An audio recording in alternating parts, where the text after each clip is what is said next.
윤석열의 체포방해 사건과 한덕수 내란 중요임무 종사 사건 2심이 이 재판부에 배당되었습니다.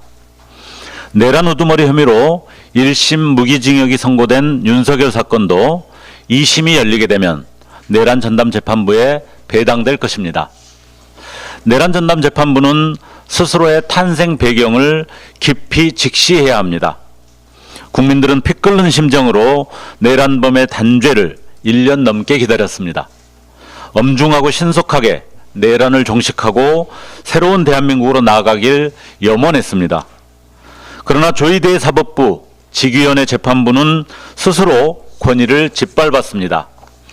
일말의 반성조차 없는 내란 속의 윤석열에게 무죄 같은 유죄를 선고하며 내란 정당화라는 거대한 빈틈을 윤어게인 세력에게 내주었습니다. 이제 본격적으로 업무를 시작하는 내란 전담 재판부는 내란 단죄라는 역사적 과업 앞에서 기존 재판 체계가 보여준 한계를 극복하고 헌법 수호의 책무에 따라 엄정한 심판을 내려야 합니다. 12.3 내란은 윤석열 개인을 넘어선 집단적 헌정 유린입니다. 내란을 방조 옹호하며 국민과 민주주의를 위협해온 세력에 대해서도 반드시 헌법적 책임을 묻겠습니다. 조국혁신당은 어제 지난해 7월 제출한 국민의힘 정당해산 심판 청구 진정서에 이은 보충 의견서를 제출했습니다. 민주공화국의 정당이라는 탈을 쓰고 내란 수괴와 그 추종자들의 정치적 보루로 기능하는 위헌정당 국민의힘은 해산되어야 합니다. 헌법 제8조 사항에 따라 국민의힘에 대한 정당해산 심판 청구를 법무부에 다시 한번 강력히 촉구합니다. 내란에 대한 책임을 끝까지 추궁하는 것은 미래를 위한 초석입니다. 법치가 권력자의 무기가 아니라 국민의 방패가 되는 세상, 어떤 권력도 헌법 위에 군림할 수 없는 진정한 민주공화국을 위해 제조 산하의 심정으로 국민과 함께 가겠습니다. 감사합니다. 네, 말씀 감사합니다. 다음으로는 현안 발언 순서입니다. 김선민 의원의 현안 발언이 있겠습니다.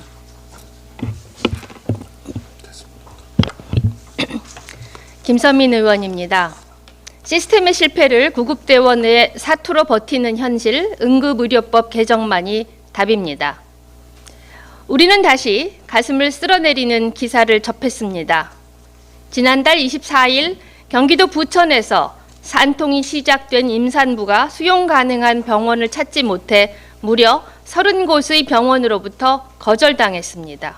일명 응급실 뺑뺑이 사건이 또 발생한 것입니다. 구급대원들이 전화기를 붙들고 간절히 읍소하며 거리를 헤매는 동안 쌍둥이와 산모의 생명은 풍전등화와 같았습니다. 다행히 31번째 병원에서 무사히 출산을 했지만 우리는 냉정하게 물어야 합니다. 만약 31번째 병원마저 거부했다면 그 결과는 어떠했겠습니까? 언제까지 우리 국민의 생명을 운과 구급대원의 개인적 사투에만 맡겨야 합니까? 이 사건은 왜 응급의료법 개정과 응급실 뺑뺑이 조사법 도입이 시급한지를 극명하게 보여줍니다. 첫째, 우선 의무 수용의 법적 강제력이 필요합니다. 구급대원이 30번이나 전화를 돌리는 상황이 반복되어서는 안 됩니다. 이제는 개인적 희생이 아닌 시스템으로 응답해야 합니다. 긴급 상황에서 지역 거점 병원이 환자를 우선 수용하도록 의무화하여 길 위에서 애타게 허비하는 시간을 단축해야 합니다. 둘째, 거절의 이유를 투명하게 기록하고 분석해야 합니다. 왜 30곳의 병원이 거절했는지, 단순히 병상이 없었는지 아니면 인력이 부족했는지 응급실 뺑뺑이 조사법을 통해 면밀히 진단해야 합니다. 그래야만 부족한 곳에 자원을 투입하는 실효성 있는 대책이 가능합니다. 30번의 거절 끝에 태어난 쌍둥이의 울음소리는 우리 사회에 던지는 엄중한 경고입니다. 아이 울음소리가 기적이 아닌 권리가 되는 의료 환경을 만들어가야 합니다. 구급대원의 헌신에 박수를 보내는 것에 그치지 않고 이런 위태로운 상황이 다시는 발생하지 않도록 제도로 만들어야 합니다. 정부와 국회에 강력히 촉구합니다. 우선 의무 수용 내용이 담긴 응급의료법 개정과 응급실 뺑뺑이 조사법을 즉시 심사해 통과해야 합니다. 국민이 구급차 안에서 30번씩 거절당하는 나라, 그것은 국가가 아닙니다. 생명을 살리는 법안 처리에 여야가 따로 있을 수 없습니다. 지금 당장 응답하십시오. 감사합니다. 네, 말씀 감사합니다. 다음으로 김준영 의원의 현안 발언이 있겠습니다. 네, 김준영입니다. 국민의힘이 갈 길은 해산이고 조희대가 갈 길은 탄핵입니다. 국민의힘이 당면 개정을 지방선거 이후로 미룬다고 합니다. 내란 우두머리 윤석열과 절연하는 요구는 묵살하고 간판을 갈고 눈속임 해보려다가 갑자기 정신이라도 차린 것일까요? 그건 아닌 것 같고 또 다른 장꾀를 부리는 모양입니다. 그러나 국민은 다 알고 있습니다. 당명이 무엇이든지 결론은 윤어게인인데 고민하는 척하는 연기가 가관입니다.